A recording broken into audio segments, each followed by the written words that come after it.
В семье Турумтаевых всего 12 лет, хотя знакомы Индира и Загир уже давно. Индира родом из Стрелебашевского района села Бакиева. Загир из Залаирского района села Сабырова Республики Башкортостан. Пара познакомилась на студенческом общежитии университета, где учились. К браку подошли вполне осознанно, проверяли чувства, а уже большую свадьбу сыграли в 2011 году. Мы учились в одном университете. Я уже учился на 3-м курсе, супруга пришла на 1-й курс. Это был 2006 год. Встретились, познакомились, и с тех пор мы неразлучны. В 2009 году я закончил учебное заведение, потом уехал в армию. По приезду с армии, как супруга окончила тоже учебное заведение, познакомились мы в общежитии университета. Жили на одном этаже. Познакомились, наверное, где-то в ноябре месяце, да? День рождения нашей общей знакомой.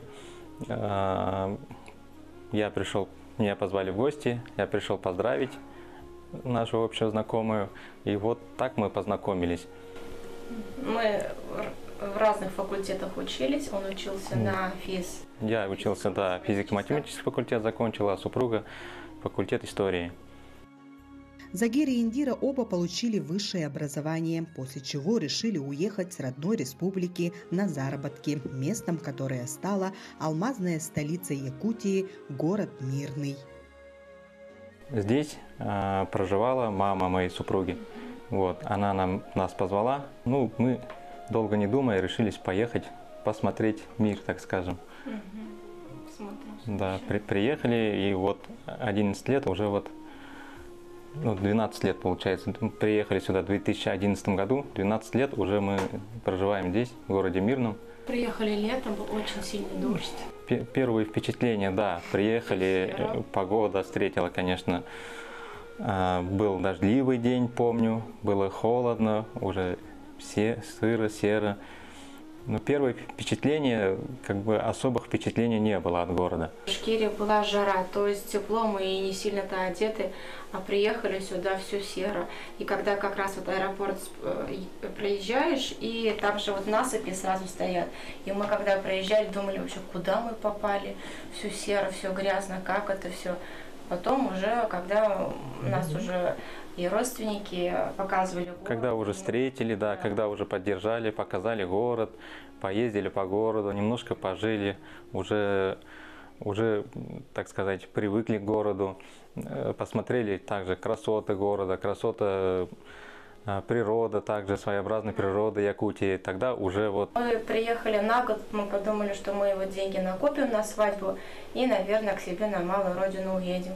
Но мы после года совместной жизни здесь, мы накопили денег, как и хотели, поехали к себе в Башкирию. Через год это было, сыграли свадьбу и обратно вернулись. То есть мы не остались, а вернулись. Город маленький, компактный, хороший, все доступно, все рядышком, поэтому у нас даже не было сомнений, что мы в другое место будем, где-то в другом месте будем жить, поэтому мы сразу же остановились здесь. Да, у нас свадьба прошла по традициям башкирских и татарских народов. Я, да, представитель башкирского, сам по себе по национальности башкирин, а супруга татарка. У нас по традициям свадьба проходит 2 дня, как минимум 3 дня. У нас, в силу того, что, да, расстояние между нами 300 километров, для Якутии, например, 300 километров это не расстояние, а для Башкирии там через каждые 25 километров это наш, как бы деревня расположена, 300 километров для нас считалось, что это очень далекое расстояние. Первый день у нас традиционно свадьба проходит на стороне невесты. Встречают, да, жениха встречают. Там же у нас расписывает мулла, это называется никах, да. И потом уже идем в ЗАГС. В ЗАГСе, ЗАГС на стороне невесты. Первый день свадьба проходит на стороне невесты. Второй день, так скажем, набирали сил. На 3-й день уже поехали на мою сторону, да. И уже 3-й день свадьба прошла у нас. Ну, по всем Да. традициям, да, ходили Да, за водой. свадьба проходила, да, по всем традициям башкирских татарских народов. Деревня у себя дома, то есть никакие кафешки. Ездили на речку купаться, родственники. Но у нас деревня небольшая, и рядышком нет речек. Ну, практически негде купаться. У мужа со стороны протекает река Зилаир. Большая река. Очень красивая местность. Когда наши родственники приехали, они говорили, ну что ты парня не могла пораньше, то есть поближе найти, почему так далеко? А потом, когда они приехали, увидели все это красоты, говорили, вот если бы тебя не взяли бы замуж, Да, мы бы и не увидели бы такие места, да. Такие красоты.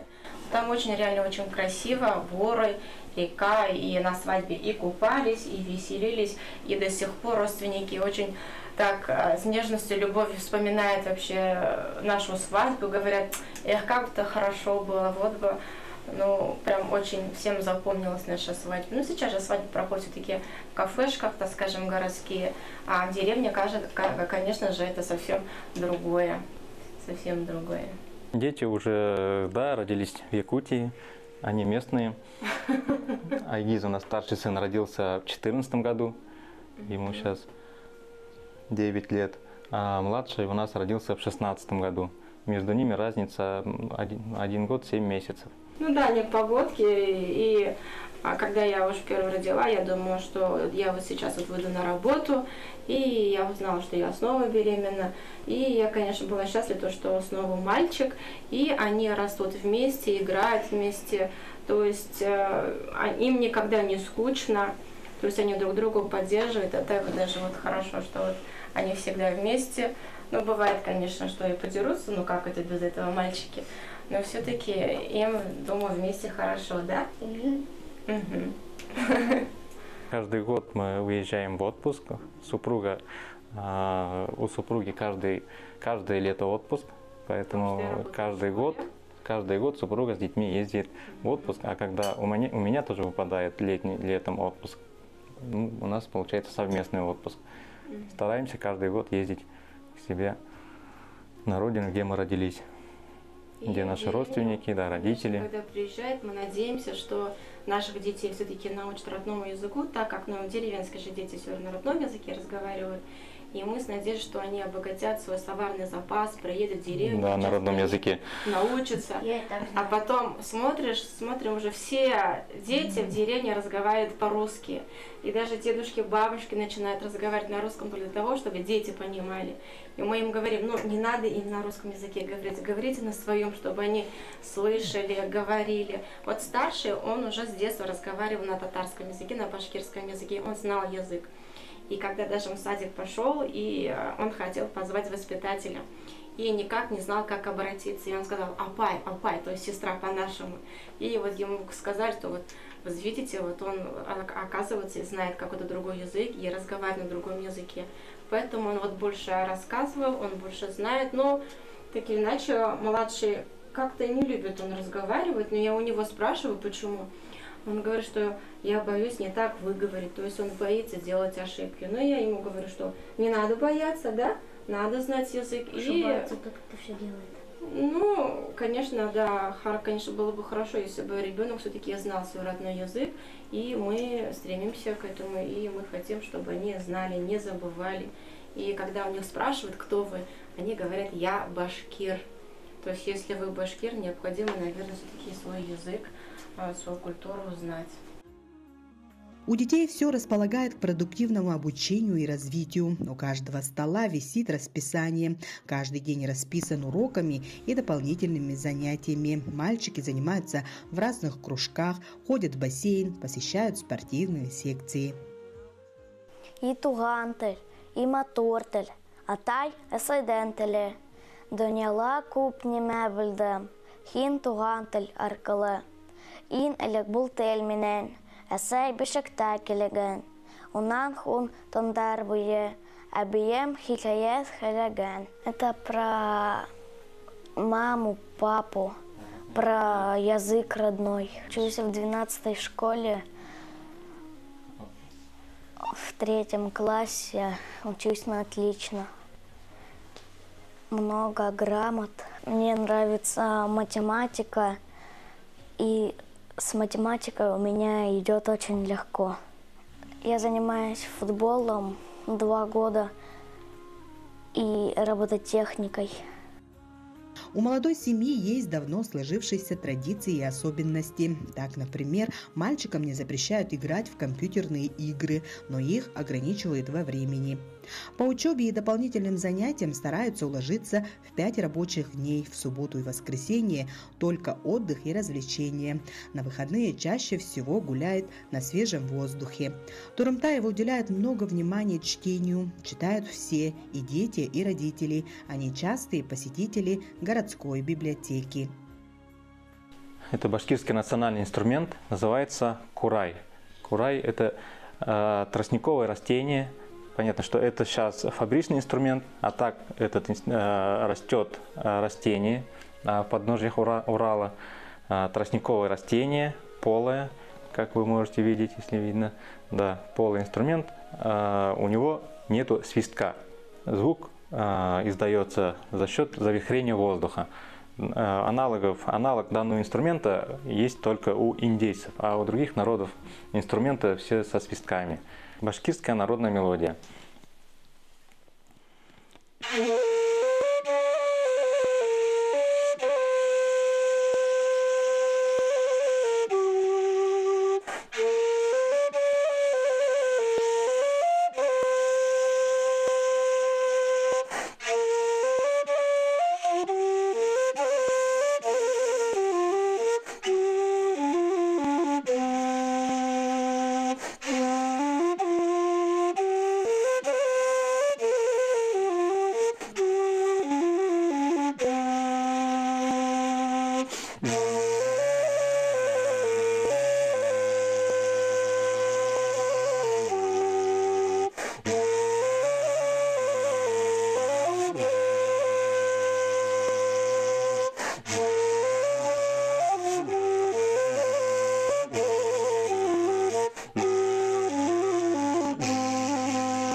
Училась на фортепиано 5 лет, но потом уже бросила учебу. Мне не хватало времени, я и спортом занималась, волейболом, и поэтому на учебу практически времени не было, поэтому я решила, что для того, чтобы поступить в вуз, необходимо мне сильнее именно заниматься, поэтому мне пришлось бросить, но музыку я люблю, и я думаю, что не просто так я встретила своего мужа, поэтому вот как-то так. И иногда, когда так сгрустит, как-то сидим тихонько, и он достает свои или баян, так, или курай, то есть, ну, наверное, как-то и вспоминается и родной край, да, вот, когда даже вот ставим музыки, да, национальные свои, как такое чувство, что вот именно мы у себя находимся, да, что родственники рядом. И, конечно, плохо то, что, да, у нас есть родственники, но их очень мало, и хотелось бы с ними встречаться чаще, и поэтому, когда мы приезжаем в деревню, все родственники в Савон, то есть совместе какие-то посиделки, ну, очень приятно, конечно, и они каждый раз ждут нас, когда же мы приедем.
Взаимопомощь в любых обстоятельствах и принятие совместных решений, забота друг о друге – главный секрет семейного счастья.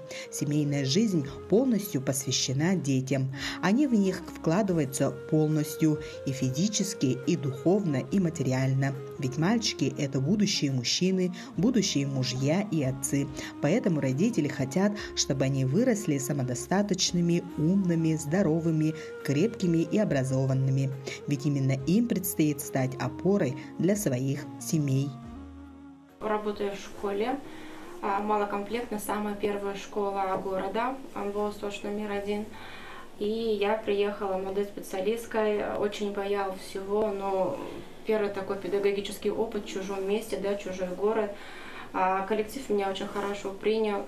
У меня был наставник, есть наставник Лариса Юрьевна. Она мне помогала участвовать в различных конкурсах. Я в первый же год участвовала в районном конкурсе «Педагогический дебют». То есть показала, да, что я учитель, что я могу работать. И с этого момента у меня даже не было такой идеи, даже не думала, что я именно в другом месте буду работать. Я вижу себя вот только учителем. И горжусь, что я учительница и работаю в данной школе. Выпустила один выпуск у меня уже был. Вот в прошлом году я выпустила 9 класс, и в этом году у меня старший класс, 10 класс, социально-экономическим профилем, 25 детей. И мне нравится моя работа. И я прям с удовольствием, когда я сажусь вечером за уроки, готовлюсь к уроке, ко мне подсаживаются дети, говорят: мам, ну что, как тебе помочь? Может тебе тетрадки проверить? То есть они тоже заинтересованы, и мне очень приятно, когда я делаю уроки, рядышком подсаживаются дети и тоже делают уроки. То есть они видят, что я занимаюсь, да, и они тоже вот со мной занимаются. Конечно, похвально. И то, что у меня вот старший сын, он отличник, учится на одни 5, мы очень с ним гордимся. Я думаю, что это вот очень хороший показатель того, что именно как-то вот мы прививаем их в любовь к учебе. И я думаю, что младший пока им оценки не ставят, но он очень старается, он много читает, что-то в последнее время, мы в каждую неделю практически ходим в библиотеку. На старшего сына была открыта, он записался, повел с собой младшего братика, и они взяли книги. И потом в библиотеке сказали, что надо бы ему отдельно завести. И вот он сам сходил, взял книги, какие ему понравились, и уже несколько книг уже дочитал, да? Да? Да? Третью читаешь? Ну вот опять сходим в библиотеку, да? Маленькую. Угу. Ну хорошо, хоть маленькую. По слогам. Вот Нет, такой вот. По слогам. Вот так. Также я занимаюсь общественной деятельностью, являюсь председателем татаро-башкирской общины города Мирного. Татаро-башкирская община – это организована для сохранения традиций, культуры, языка своего народа. В Мирном организовываем мероприятия. Вот летом организовали Сабантуй. Также праздники Республики Башкортостан, Республики Татарстан, которые проводим здесь, в Якутии. Также участвуем в праздниках, которые проводятся в городе Мирном, и республиканские праздники.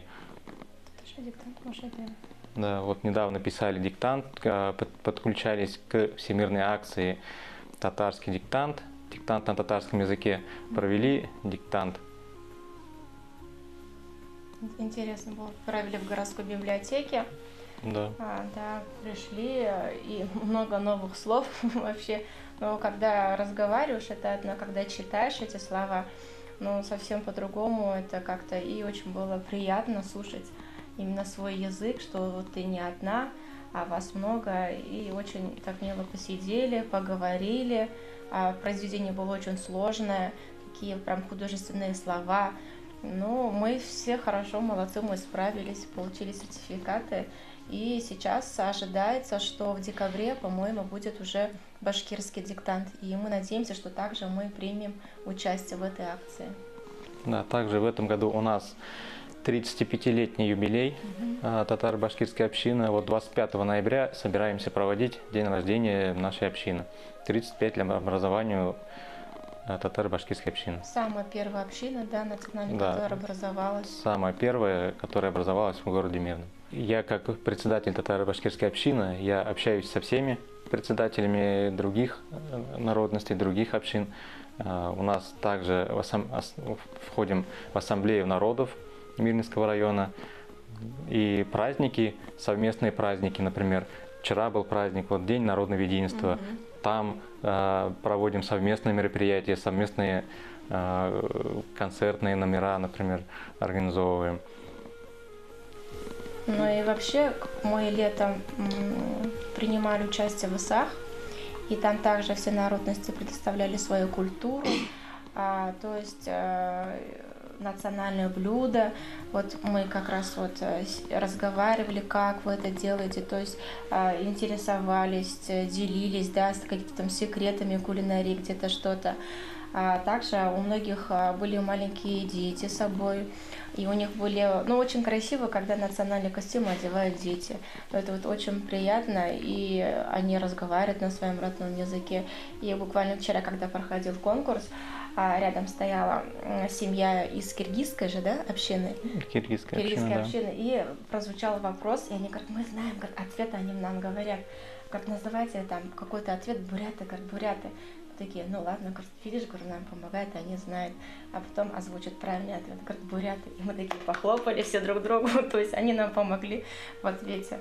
Прошел открытый конкурс молодых семей. Мы вместе, мы едины называется. Мы заняли первое место, диплом первого места. Участвовали молодые семьи разных национальностей. Праздник проводился в несколько этапов. Визитка, визитная часть, потом интеллектуальная часть, потом еще что у нас? Кухня национальная. Показ национальной кухни, да. Дефиле национальных костюмах и творческий этап. Творческий этап. Нашим творческим этапом, да, было выступление вот, старшего сын рассказывал стих на родном языке, и я выступал инструментальный номер на башкирском национальном инструменте. С того момента, как вы переехали сюда, насколько город изменился? Очень сильно. Да, с того момента, как мы сюда приехали, город прям изменился на глазах. Да. Да, столько вот двухэтажных деревяшек много было. Мы первый, когда год прожили, год в общежитии прожили, потом, когда уже через год сюда приехали после отпуска, мы купили однокомнатную квартиру в деревянном доме. Но этот деревянный дом сейчас на данный момент снесен, как и большинство городов, большинство домов этого города. Также очень много детских площадок вот построилось. Потом вот набережная строится, как мы на Иреляхе, набережную строят. У нас перед домом вот стояли 3 деревянные двухэтажные дома, и очень долго ждали, что же будет. И вот в этом же году, да, построили, наверное, видели, очень красивая площадка, многофункциональная. Есть беседки, где можно посидеть, 5 качелей даже, да, и все с удовольствием качаются на этих качелях. Есть еще и спортивный инвентарь, где можно позаниматься. То есть очень все красиво, доступно. И мы ходили во второй сад и видели, что перед садиком тоже возобновили все красиво, сделали детскую площадку. И ребенок говорит, вот мы теперь не ходим в садик, и все красиво сделали. Но как-то мы просто сходили, сами посмотрели, там такие красивые новые беседки. Ну, также можно рассказать про городской парк. Когда мы приехали, городской парк был заброшенный, можно сказать. Ничего не было. Все в зарослях. И когда нам сказали, что там находится парк, мы спрашиваем, а где парк? Да. Там же для нас это парк, какие-то развлекательные вот эти вот... Да, а на сегодняшний день все облагорожено, все ухожено. Также игровые площадки. Из веток сделали скульптуры. Да. Фонтан. Очень много поменялось. За 10 лет, буквально 10 чем-то лет, город изменился на глазах. Да. Много домов построено новых. Инфраструктура, прям все доступно. Ну, И сейчас строится дом возле фонтана. возле фонтана, ну вот. Да. Новый дом, да? Я думаю, что другого города и не надо для такой хорошей жизни, вот реально. Все доступно, все рядышком, и мне это очень нравится. Я думаю, что мы еще здесь будем жить, здесь будем работать, учиться. Вот так для молодой семьи из Башкортостана Якутия стала вторым домом и не менее родным. Ведь Якутия – это огромная многонациональная республика, и это замечательно, что на такой большой территории живут в согласии друг с другом столько народов.